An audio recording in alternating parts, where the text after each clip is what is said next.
You wanted the best. You've got the best podcast, the hottest podcast in the world.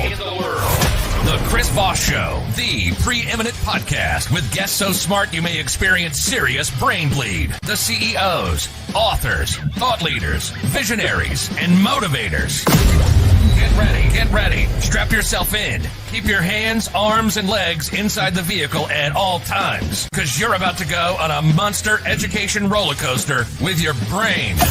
Now, here's your host, Chris Voss. Hi, folks. Chris Voss here from thechrisvossshow.com, thechrisvossshow.com. And now, ladies and gentlemen, a man who wears his shirts backwards so he can have better hindsight. I'm your host, Chris Voss. Welcome to the show. I just made that up while I was thinking through the intro. Anyway, guys, and it's probably not funny either, so there's that.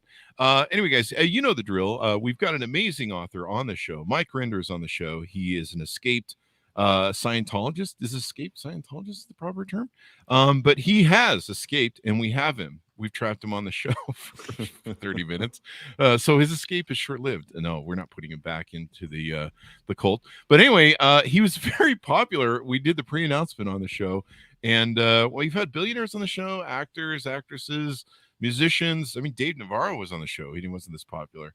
So it's going to be exciting to talk to him. We're talking about his new hottest book that's just fresh off the presses, and some of the different things he's gone through, some of the films and different exposés that he's done. So we'll get into that. In the meantime, make sure you give the gift to the Chris Voss Show. It's a family that loves you but doesn't judge you, and it's not a cult. You can leave at any time if you want, but we just, might not. We might look down on you, but just we'll give you a glare from a distance, but you can leave anytime you want. Anyway, guys, family loves you but doesn't judge you. YouTube.com/Chris Voss. Goodreads.com/Chris Voss. The big LinkedIn groups, all the different places we have across the internet. Check them out as well. Today, Mike Rinder's on the show. He is the author of the newest book that came out September 27, 2022, A Billion Years, My Escape from a Life in the Highest Ranks of Scientology. He's going to be talking about that fun experience. He is a former senior Scientology executive who is now a prominent whistleblower against the abuses of the organization. Born in Australia and raised in Scientology family, he joined the organization's elite inner core, the Sea Org, at age 18. Signing a billion-year contract and rose through the ranks, working directly with both L. Ron Hubbard and his successor, David Miscavige. From 1982 to 2007, he was a member of the board of directors of the Church of Scientology International and was the international spokesman for Scientology, and also headed the Office of Special Affairs, overseeing the corporate, legal, public relations, and spying dirty tricks, you say, of Scientology. He escaped in 2007, leaving behind all of his family, siblings, wife, children, and disconnected from him. I know some married guys that want to do that. Welcome to the show, Mike. How are you? I'm great, Chris. How are you? Good. As you can tell, we do info entertainment on the show, so we make it fun. Give us a .coms or wherever you want people to find you on the interwebs, please. Well, the main place is MikeRindersblog.org. I do a daily blog about Scientology and sort of things related to that. That's the main place where people usually find me. Of course, I'm on Twitter and Instagram and Facebook, but those things have become increasingly difficult to navigate. And but whatever, that's where I am. But go to my blog. That's the place to find me. And I think you have a newsletter that you put out, don't you? Or just no, it's just the blog. I mean, it's a daily blog, so there's always something new on there. And I have some of it is pretty fluffy, not too much substance. Some of it is far more significant. Like I did a posting on there the other day about the using and quoting the words of L. Ron Hubbard about medical doctors and how Scientologists view the medical profession. And, there's been other ones about how Hubbard directs Scientologists to destroy their enemies and his words. So there's a large variety of stuff. Some of it's a bit funny. Like there's a cartoon. I publish a cartoon by this cartoonist that does satire about Scientology every Friday. He calls himself Regraded Being, and it is pretty pretty insightful and incisive. So there's all sorts of stuff on my blog. There you go. So what motivated you want to write this book? It seems kind of obvious, but it's better if we hear it from you. Well, what motivated me was primarily, Chris, was people asking me to. Like, I'm fairly well known in the world of Scientology, both from when I was in Scientology and then subsequently when I left. I was in a big series of articles done by the St. Pete Times at the time about Scientology, and then in Lawrence Wright's Going Clear on HBO, done by Alex Gibney, and then I did 3 seasons of Scientology in the Aftermath with Leah Remini. So people sort of know who I am and a bit about my story, and they're like, well, you need to write a book, because we only hear bits and pieces. We get, you do a 1-hour interview or you're on the show or whatever, and we sort of see glimpses, but we need the whole story. And frankly, it was a bit of a daunting task to me to begin with. It was sort of overwhelming to think that I have to go through all of these experiences because, for whatever reason, I was sort of like, someone described me as the Forrest Gump of Scientology. I was kind of everywhere, involved in all sorts of things, and I knew that I had to get it right, because otherwise Scientology would just come out and say, oh, well, he couldn't even get this fact right, and so the whole thing is just a bunch of lies, which they will say anyway. But what finally motivated me to do it was my wife nagging me, which is a big motivator. Nagging is probably not the right word. She won't like that if she hears it. But, insisting, you need to write the book, And then COVID. I was sitting in the house. I couldn't go anywhere, didn't have anything to do. And I'm like, okay, I'll sit down and I'll do it. So that's what made it happen now. Yeah, we had a lot of great authors on that wrote a book during COVID. I did too. It was kind of like a great book writing. Well, we're locked in the house, and you're looking at 4 walls. Exactly. That was sort of what ultimately happened. So give us a 30,000 overview of the book, and then we'll get into some of the details. Well, the book is really the story of my life, and my life was consumed by Scientology from the age of about 5 or 6 until, well, today. It still is consumed by Scientology to a large extent. I joined as you mentioned in the beginning, I joined the C organization, the elite sort of inner core of Scientology, when I turned 18, and I left Australia and went and joined L. Ron Hubbard aboard his ship in Lisbon, Portugal, and then sort of from there rose through the ranks of Scientology to the very topmost levels, and it became increasingly clear to me that there were things that were very wrong in Scientology, and I eventually escaped in 2007 when I was 52 years old, and I walked out the door of the Scientology, or one of the Scientology buildings in London, England. I was there at the time dealing with the BBC, and I literally disappeared into the crowd on the tube. I had no money. I didn't have anywhere to go. I had no family. I had no resume. I had nothing. And that's what the book is about. And when I first wrote it, Chris, honestly, it was sort of like a legal brief. It was fact, fact, fact. This happened, that happened, this happened, that happened. A lot of which is sort of interesting to people because I interacted with, like, from governments and litigants to all the Scientology celebrities to just, I mean, some of the most bizarre things that happened in my life. But what I was missing, and this is sort of a symptom of being a Scientologist is the emotion. In Scientology, emotion is a sort of a stamped out. It's like, it's not good. It doesn't help anything. It's not, not moving the ball forward or something. And so I got this editor who was wonderful, and I call her now my editor/therapist, because what she did was she would read a chapter and then say, okay, now tell me what was going through your mind at this point. What were you thinking? What was motivating you? What was the conflicts? And I'm like, oh, well, I'm not so sure I can even come up with that stuff. Well, you need to.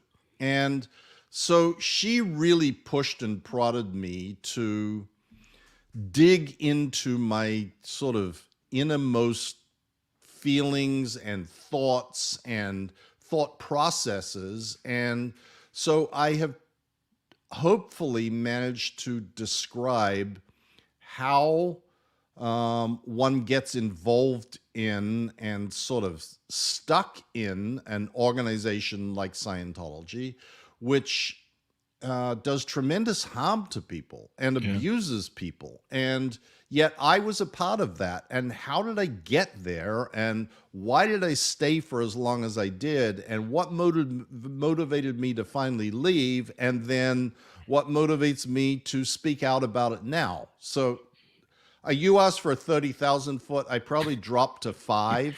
There you go. Well, hey, as long as we're, give us that overview. We want people to go buy the book, order that baby up. So, here's the interesting thing. I grew up much like you did in the Mormon cult, and the Mormon cult teaches the same thing. I don't think they teach it twice as much, but it used to be really bad in my day and age, where it was like you alienate whoever leaves the cult. Your family abandons you lose everything. And I know what it's like at 16 to walk from it. I'd walk from it years earlier. I was just slumming it for most of my teenage years. But finally, I went to my parents at 16. I went, hey, and I had a whole spin. I had a whole sales pitch, and I said, the religious church that you guys belong to is like a magazine. And when I was a Boy Scout, I used to subscribe to Boys Life, but I don't anymore because I'm not a Boy Scout anymore, and I've grown past that. And so your religion is like a really cool magazine, and it's really cool for you people, but I don't want to subscribe anymore. And that was my spin pitch. Mm-hmm. And pretty good one, frankly. I was an idiot at 16, but somehow I came up with that. And so I was declared by them and the church an insane person who had mental problems. So they sent me to a psychiatrist who was Mormon and was paid for by the Mormon church to re-indoctrinate me. So I know a little bit of what this is like, but you grow up, people don't realize that when you grow up, then this is all you know. You grew up in this way, I grew up in this way. It's really hard to see the other side, the outside world, to escape from this. It really is, isn't it? It's extremely difficult. And, Chris, this book is written sort of addressed to my 2 children that I left behind, that I brought into the Sea organization in Scientology. They were literally born into it. Mm-hmm. And, now spend their lives doing nasty videos saying what a horrible person I am, et cetera, et cetera.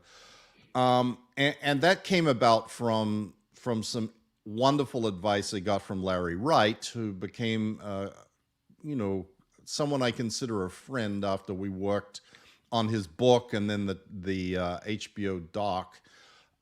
He said to me, if you're going to write a book, what you should do is write what's important to you. And he said, what do you think the book that I'm most proud of is? And I said, I don't know, Looming Tower, Going Clear, like rattled off like all of his monster best-selling, highly regarded books. He said, nope, not. It's a book I published of letters to my parents. I said, oh, really? He said, yes. That's the most meaningful book that I have written. And he said, I think that's what you need to do. And knowing your story, I think you need to tell the story of your life to your children.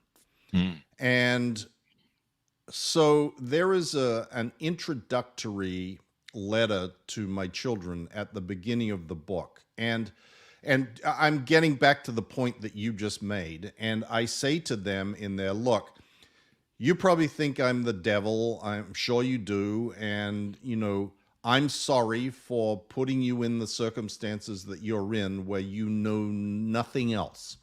But let me try and give you an analogy that might sort of make sense to you without involving Scientology. Because the minute you say the word Scientology or L1 Hubbard or whatever, if it's in any way negative, it gets rejected. So I said, okay, think about if you were raised in a house, and inside that house, there were people who all believed that the wall that surrounded the house was keeping out the evil, and that outside of that wall was this terrible, terrible landscape of horrors and disasters and catastrophes and death and destruction. But inside the house was the perfect world, and this is all you ever knew, that you were being raised in a house that was somehow so much better than everything else in the outside world,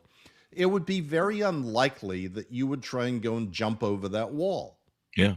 But let me tell you, if you do jump over the wall, on the other side of the wall, it's a wonderful green pastures, happy people, a lovely existence. It's not all bad, blah, blah, blah, blah. But I know what it takes to get up the courage to leave what you believe is the only good thing on earth and take that leap into what you believe is all the bad things on earth. And what I have been trying to do since I jumped the wall is shout back over the wall, skywriting, dropping leaflets over into your house, everything that I could possibly do, throwing rocks with notes attached to them to try and get through to you that if you would just take that one step, it would be possible for you to start thinking for yourself.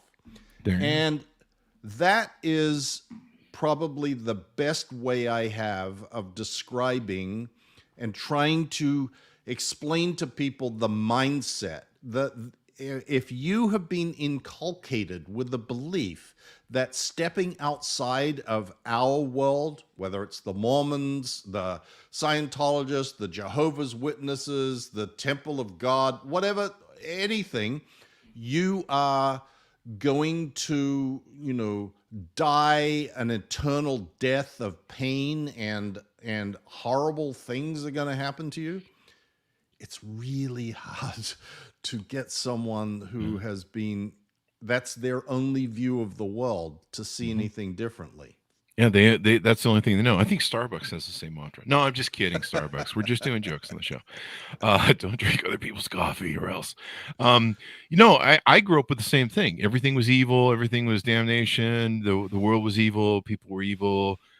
There's also one thing I kind of struck on when I was younger, or actually I just struck on this a few years ago. There's elitism to it too. There's kind of a psychological elitism. I'm morally better than you because I'm in the club and you're not. Absolutely. And that is a thing that all cults have in common. Scientology views the world outside of Scientology. They even have a term for it. It's called the WOG world, W-O-G, which is a very derogatory term for anybody who is not a Scientologist. And I'm a WOG. Yeah, you are. I got to change my Tinder profile. Well, I got to get out of this sun that's coming through my window now. The WOG world is a horrible place, and the WOG world consists of two types of people. One, those who are simply ignorant, and they don't know yet about Scientology, so they're the great unwashed, ignorant people. And then the evil ones, the ones who do know about Scientology and are seeking to stop it. And anybody that says anything that Scientology doesn't like is automatically categorized as an evil person that is trying to stop Scientology and thus is trying to destroy all of mankind, literally. And along with this elitism is an us versus them-ism. You have to have this big enemy that we are battling against. And Scientology, oh my God, L. Ron Hubbard and his theories of the grand conspiracy against Scientology, waged by the psychiatrists and the drug companies and the governments and the bankers and the media. And I mean, it goes on and on and on and on and on. But it's this huge war of righteousness. It's a righteous war to save every man, woman, and child on earth. And the only way that they can be saved is to defeat these horrible people who are seeking to destroy Scientology. I'm getting out of the sun again. Oh God, this sun. I think Scientology's after you with the sun. They've harvested the sun and are using it as if I duck down like this, if I go, I think L. Ron Hubbard's taken over the sun now or something. Yeah, exactly. Without joking. In any event. So you're doing this thing where you're trying to save people. I know what that feeling's like. Do you feel what's the motivation behind you've gone through the cathartic thing of leaving the church, and I want to round back to that, but since you brought this up, what's the main motivation for you? Is it saving all the people in the church? Is it saving your children and family? What really drives you on a day-to-day basis to do your blog, talk about these things, and get the exposure out? Is it part of it to repair what you maybe did or feel you did as damage, or whatever word you want to use for it, over the many years that you promoted the church, lied for the church and stuff? Is it part of that whole reparation thing? What is it for you specifically? Well, you touched on all of the aspects, except for one. Yes, it is in some ways, reparation, or Scientologists would call it amends. That's the sort of term, like making up for things that I had done in the past that now I see were, misguided is a very kind way of putting it. Secondly, I want to ultimately reach my children. Look, I don't care if my children want to be Scientologists. Anybody can be a Scientologist if they want to. I'm not insistent that they not be. All I am trying to accomplish is that they can actually make that decision with the information that makes it an informed decision rather than information that makes it a preordained decision. I also want to stop the abuses that I know are ongoing in Scientology. Other people are being harmed, and that shouldn't be happening, and I want to stop that. And I think that there is one other sort of aspect to this, Chris, which is, I lived a life for a long time where I had this enormous purpose of saving the planet. And all these people that I worked with who were sort of joined in this grander scheme of things, and having a very large purpose like that tends to keep you focused on the mountain and not on the pebbles on the road. And I found that when I first escaped, that was lacking in my life. I just felt sort of, I don't know what the right word is, perhaps small or insignificant, or there wasn't anything that was really important. And now, having sort of embarked on this career as a whistleblower, and the people who have come forward and said, thank you so much for helping. You really made it possible for me to see things that I hadn't seen before. And the people that I have met, and this sort of community of not just former Scientologists, but former members of other groups and organizations, and people who have been in abusive relationships, et cetera, has brought back this sort of larger purpose to life. Mhm. And to me, that is a very valuable thing to have. You know, I love the time that I spend with my family, with my new son, with my new wife, with the friends that I have. But having a sort of a grander purpose or scheme to things is important to me, at least. Yeah, there's a point we reach in our life where we give back, and I think it's important. You know, one of the things the Mormon Church has had the biggest problem with is the internet, Yeah. and truth and facts being found on the internet, and it's been the most damaging thing for them. In fact, they're losing members over it. How has that worked for, you know? I know there's a lot of folks like yourself who've left the church who are doing the whistleblower thing. I've seen a bunch of the movies. We'll get to the whole thing. I have a question about that in a second. But how's that working out? Is it being effective? It's happening in the Mormon Church where people are leaving in droves. How's that working out with you guys are doing? Are you getting through to people? Is it helping?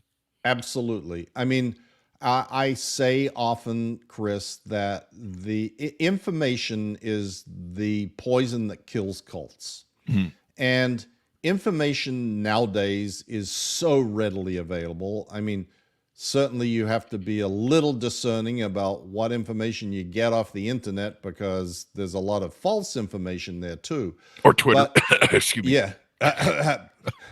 But there is a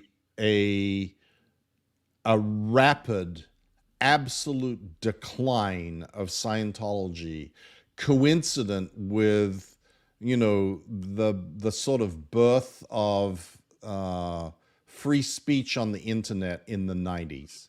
And it really is difficult now. Scientology used to be able to convince people to come on in and check it out and see what we have. And they have all these pitches that they give that sound pretty benign and are pretty benign, and you know, attract new people, and they do their personality tests and their email tests and all that sort of stuff. These days, people don't even buy a toothbrush without Googling what's a good toothbrush. Yeah. So, and the minute you Google Scientology, there is an avalanche of information from people who are now presenting the other side of the picture of Scientology mostly from their own experiences. So that has cut down the number of people who gullibly walk into a Scientology organization and get sucked in down the vortex. And There you go. that has been a very, very significant factor. And it's sort of a snowball, Chris, because to begin with, there were some people who were on the internet, and there was, you know, like one major media that did any sort of exposés on Scientology. Everybody else was sort of scared. And now it's pretty much, they're a toothless paper tiger when it comes to threatening the media. And so there is a lot more stories. There is a lot more coverage. And we see now that the world of Scientology is imploding. Yeah. Well, that's awesome. You know, I always, anytime I order a cold, I order off of Amazon and make sure and get the 5-star reviews. That's how you pick them now. But no, I actually was exposed to Scientology when I was like, probably around 20, and I responded to one of those personality test ads. Right. And, you know, I'd left the church, and so I was wandering and, you know, checking out everything. You're still kind of believing in, you know, I'm an atheist now, but you're still kind of believing that there's a whatever sort of boogeyman under the bed. And he's, you know, the supreme sadomasochist puppet master. That's my opinion. But you know, he's fucking with you. He's like, hey, let's fuck with Chris Voss today because we have nothing better to do in the universe. But that's jokes aside. You know, so I went in, I did the personality test, and I had to, you know, they like hustle you to buy the book Dianetics. And so I think it was $5 back then, you know, and they tried to get me to come back and do the whole clear thing. And I'm like, I'll go read your book and stuff. And then I read the book, and I just was kind of like, wow, this is better than the Book of Mormon that was plagiarized from the Bible, according And if you don't believe me, who was it? I can't remember the guy who said that. It was Mark Twain who said that.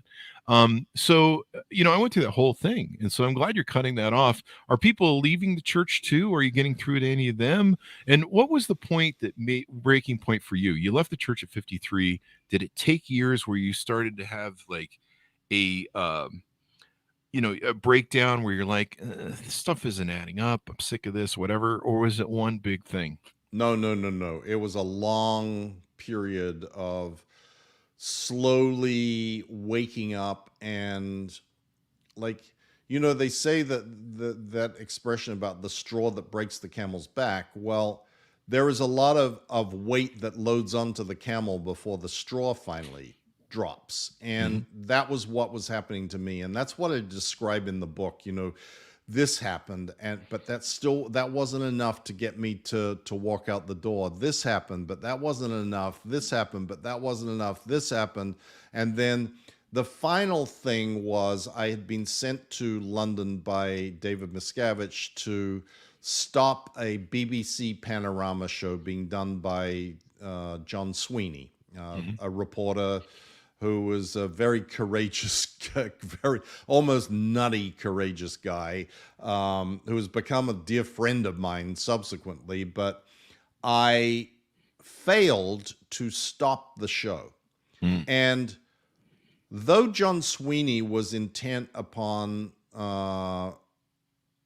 putting in his program that David Miscavige physically assaulted people, which he did constantly, and had asked me specifically whether Miscavige had physically assaulted me, and I had denied it. I had this sort of, oh my God, what am I doing? I'm here protecting this guy who's beating the shit out of me. That's not why I came into the Sea Organization. That's not why I want to be a Scientologist. But still, that wasn't even enough. When the show aired, there was no mention of David Miscavige. I had made enough threats that the BBC decided they weren't going to put that in. And I'm thinking, okay, I pulled this off. This is great. And Miscavige says to me, yeah, well, if I'd been there dealing with this, the show wouldn't have aired at all, you fuck up. Wow. And of course, he could have been there dealing with it if he wanted to. He sent me instead because I was the cannon fodder who could be blamed if everything didn't go according to plan. But even that wasn't exactly enough to get me to walk out the door or run out the door. He then sent a message to someone in London with a CC to me saying that I'm never coming back to the United States, and that I'm going to be sent to Western Australia with 10 pounds, and that if I can't make a living out of that, I can always sell my body on the streets. Literally. Wow. I quote this letter in the book. And at that point, I went, okay, the thing that was most holding me from leaving was I didn't want to abandon my wife and children. Yeah. But now he's telling me you're never coming back here to see him anyway. So what the fuck? I got nothing left. It was that moment where the horrors on the other side of the wall actually couldn't be worse than the horrors on the inside of the wall. So I took that leap, and that was the final straw. It certainly wasn't the one thing. There was many, many, many things, and I describe them in some detail in the book of all of these experiences and shit that happened. But that was the ultimate last straw, and that was when I left.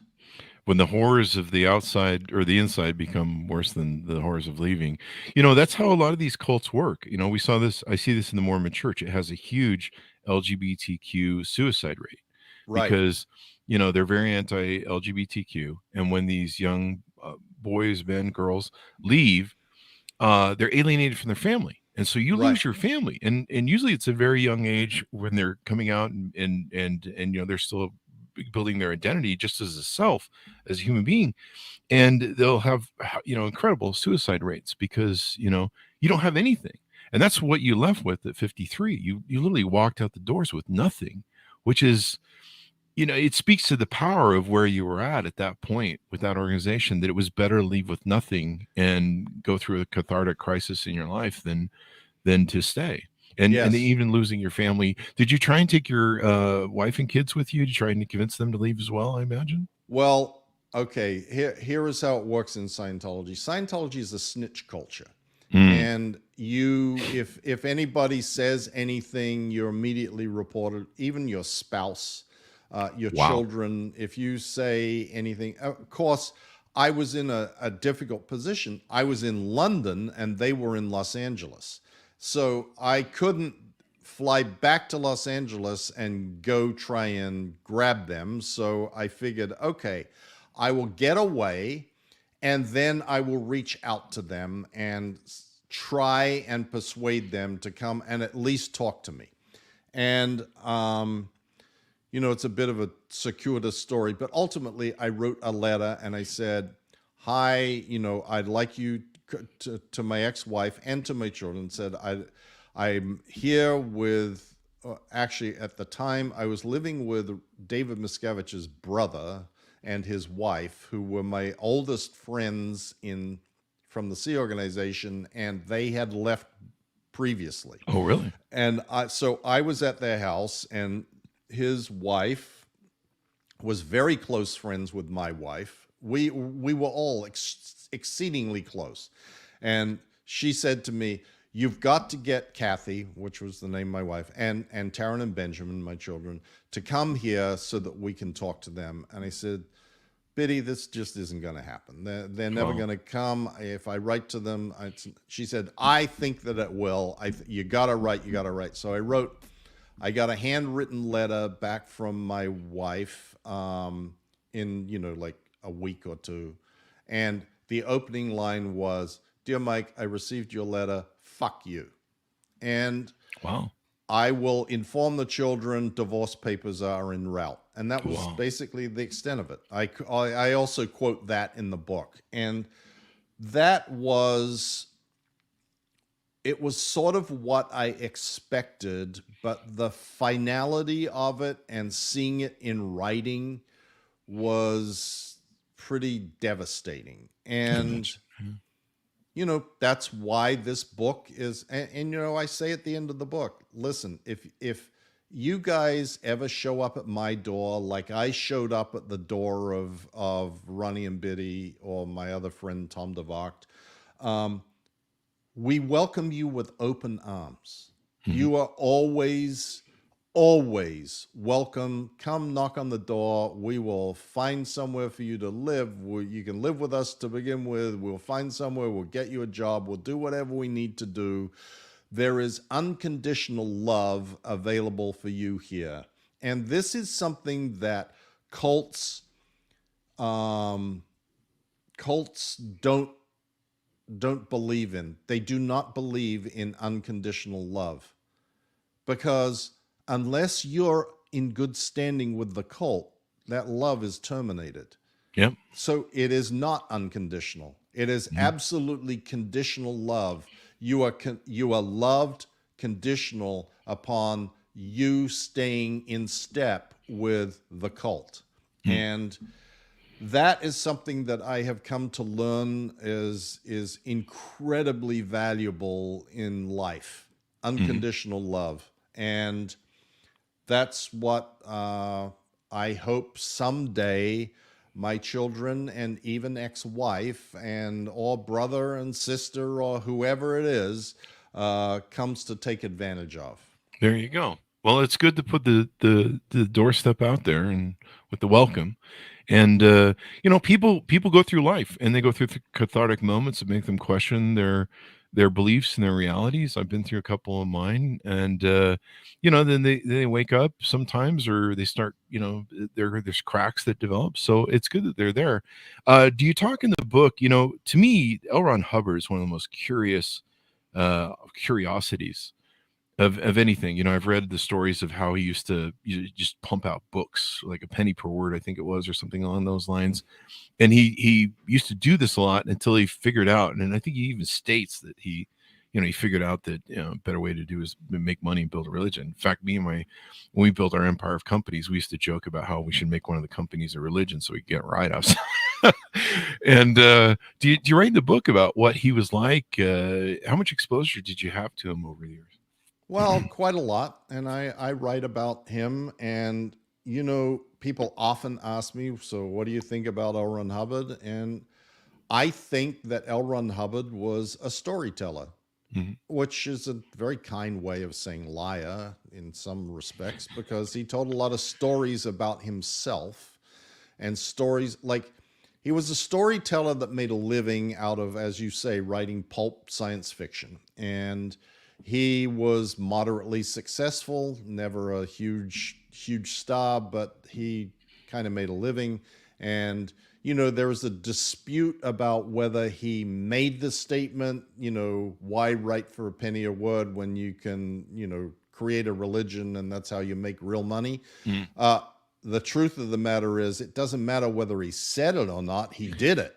And ultimately ended up with a $400 million estate. So he did as that quote says, and that's where it becomes dangerous and where the abuses come from, because you can tell science fiction stories and sell them in all you want, and everybody understands they're science fiction. When you start selling your science fiction stories and claiming that this is thoroughly researched science, not science fiction, thoroughly researched science, then you start having a problem. And that is what Hubbard did. He tells everybody from the beginning, even Dianetics, that I've discovered these great discoveries that I spent years and years researching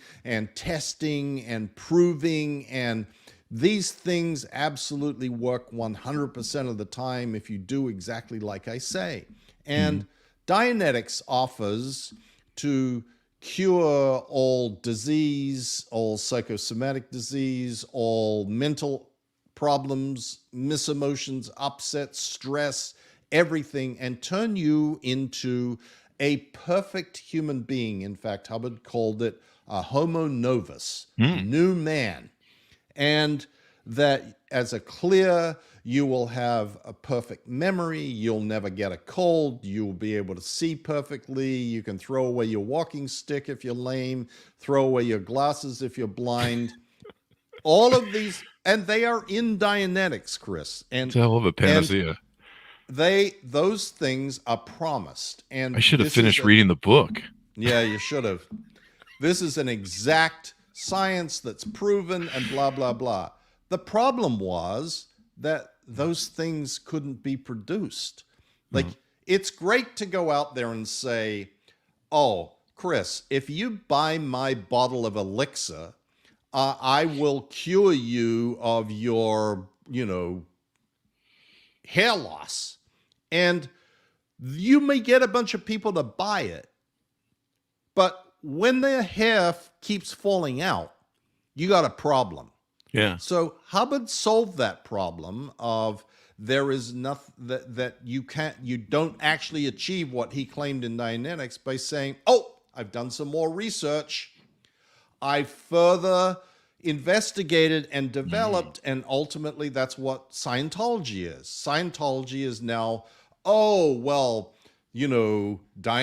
addressed the mind, but actually you're a mind and a body and a spirit, and that's what Scientology addresses, the spirit, because the spirit is senior to the mind. So if you address the spirit, and then when Scientology, the first stuff of Scientology didn't really accomplish what he claimed it now would, he moved on. Oh, I've made another discovery.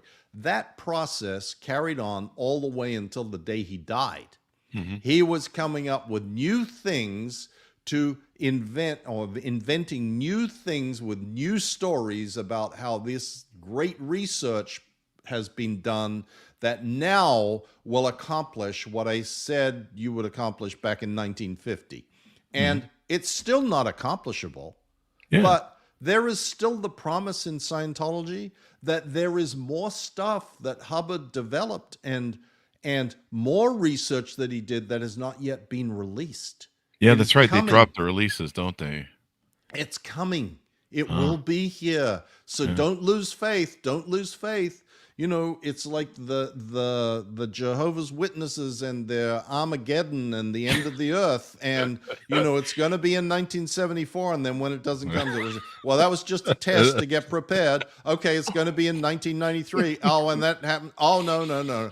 And the problem, Chris, is that when you have groups like this, when the failures become apparent, that does not motivate people to leave. That motivates people to double down. They have sunk costs. They have invested their life. They have invested and told their friends that this is the greatest thing since sliced bread. And if they were to turn around and say, actually, it's all bullshit, that's a big pill to swallow for a lot of people. So you often see, like, the end of the world is going to be tomorrow. And then the day after that, those guys are like doubling down on the end of the earth is going to be now 10 years hence. We just had a practice run. God was testing us to see how we're doing. And this is that kind of insane mindset that you get into as a part of a cult. So Hubbard exploited people and their insecurities and their hopes, and Scientology controls people through hope. Like, we will be accomplishing this magnificent thing of saving the world and saving every man, woman, and child on it. You just have to keep the faith. You just have to keep going and give us more money. Give us more money. Keep the money going. Give us more money and keep going and give us more money. And as long as you keep giving us money, we will eventually attain this nirvana-like state where everything is wonderful. And, you know, this is really unfortunate. You bring up a great point, the sunk cost factor, that, you know, people have invested so much of their lives into it, you know, especially when you've invested 30, 40, 50, 60 years. It's hard to go, hey, I spent a lifetime being wrong. It's hard to look at that demon in the mirror. Exactly. And that keeps a lot of people in. These days, it keeps a lot of people also, at least from in the Scientology world, distanced, but not claiming that they're out because they have friends and family that they don't want to lose, but they're no longer really convinced, they're not really participating. And there is a sort of a new term that has been coined to describe those people. They are under the radar. They are not letting the organization know that they're done, but they're done. And they don't do that for fear of losing their job or losing their families or losing their friends or whatever. They'd rather just sort of quietly be non-participants and non-believers, but not let anybody know. So the book goes through your whole journey, going from your youth, growing up, your exposure to him, L. Ron Hubbard and Miscavige, and being a spokesman for the thing, and the whole journey, and then the unraveling. One thing I want to ask you about, I think I saw an interview where you were put in the hole at one point, and I don't know which Scientology documentary it was. I think it might have been Clear, but they really did a lot on the hole and the escape from the hole. Did you have to escape from the hole? And then why isn't like the FBI raided this? This is like almost human trafficking, people locked inside of buildings against fire codes and stuff like that. Why hasn't this been raided? Okay. So first of all, the hole was sort of described and shown in Going Clear. Not in great detail, but in some detail. And I have an entire chapter devoted to the hole because I was like one of the founding members. Oh, wow. I was one of the first the first prisoners in the hole.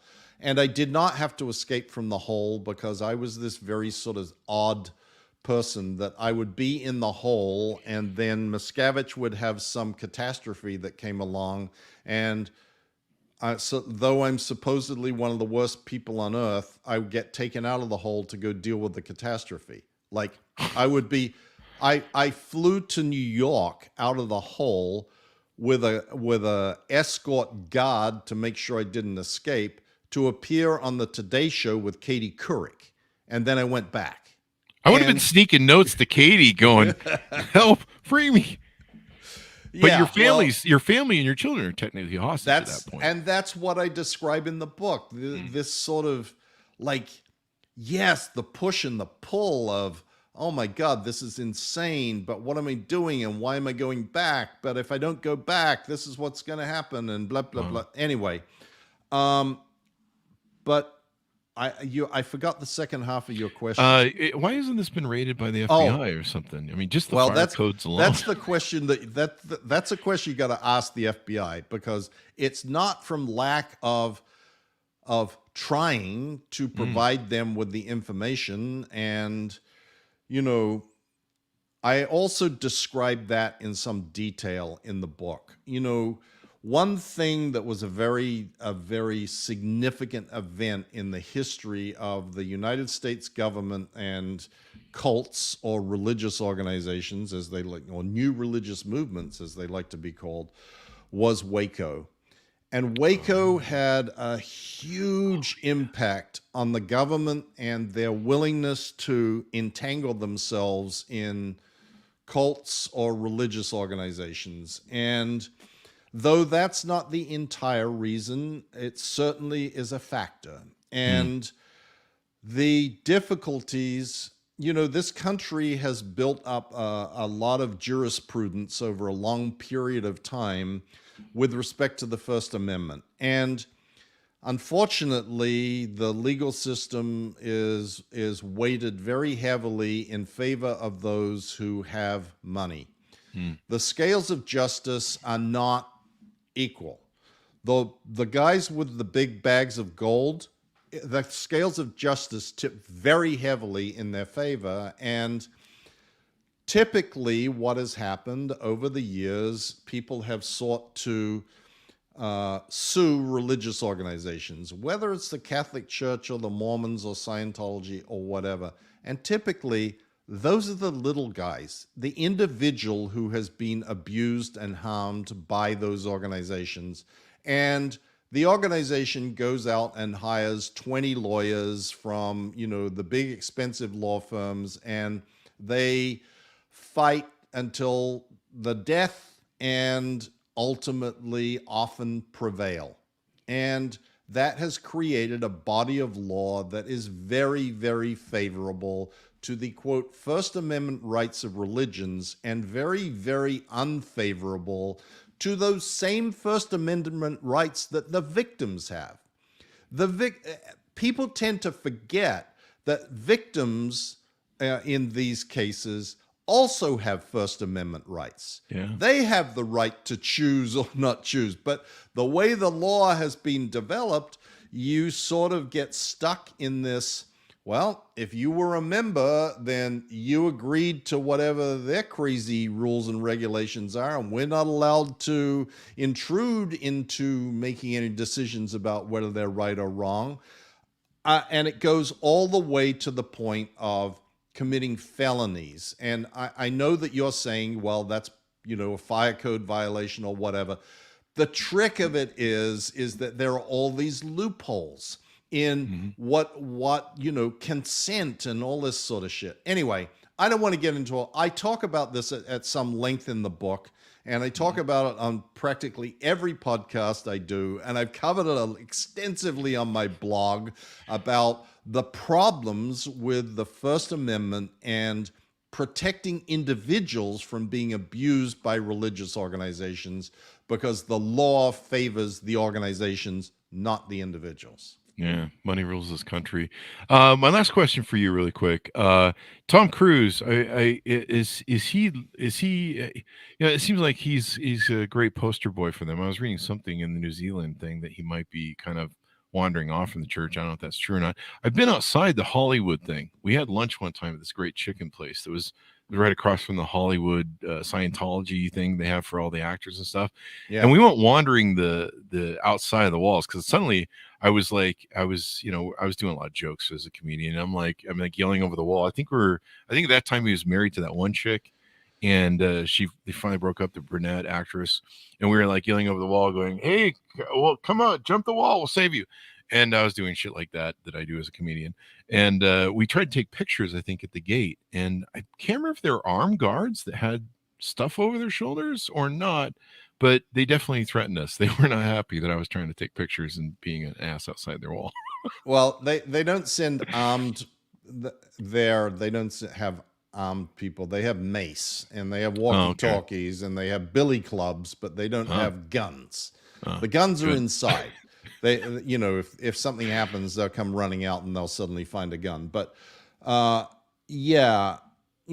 Tom Cruise has been a very prominent poster child for Scientology, but even he these days, you'll note, he hardly ever mentions it. And in fact, he insists when he is doing, press for movies that nobody ask a Scientology related question. That you have to sign something that says that you will not ask him about Scientology in order to be granted an interview with the great man. So it's a very different world, and people are now far more educated. 20 years ago, you would ask people what's Scientology, and they would say, "Oh, isn't that what Tom Cruise is involved in?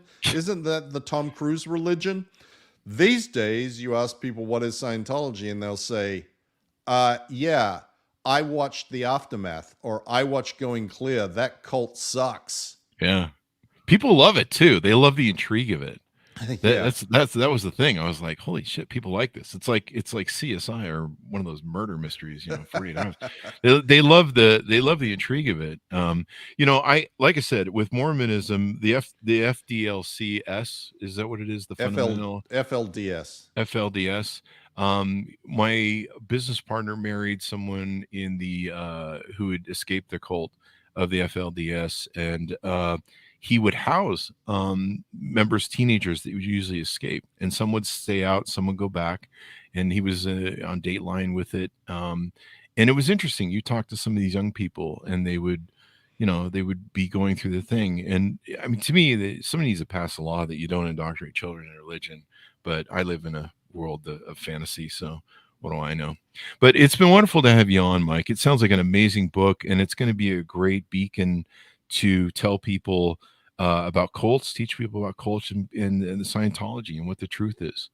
And so I'm hoping you'll reach much more people than you've already reached so far and continue the good work. Well, I do too. And I appreciate the time that you've taken, Chris, and the interactive conversation. It's been interesting. No, it's great talking to someone that has some experience that is in any way similar, because, we all talk the same language. Yeah. I mean, I still have family in the cult, so I have to deal with it. Right. So I kind of know what that feeling is like. But, it's interesting with the Scientology thing, how they go after people. I watched a couple of your interviews, and all the news agencies were like, "Hey, we have to read the part where we don't get sued, so we have to post a reply from the thing."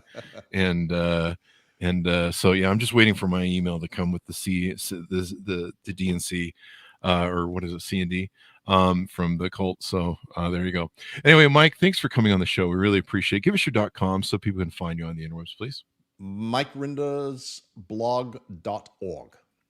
There you go. Follow him wherever fine books are sold. You can pick up the book. Follow him wherever fine books are sold. That makes no sense, whatever.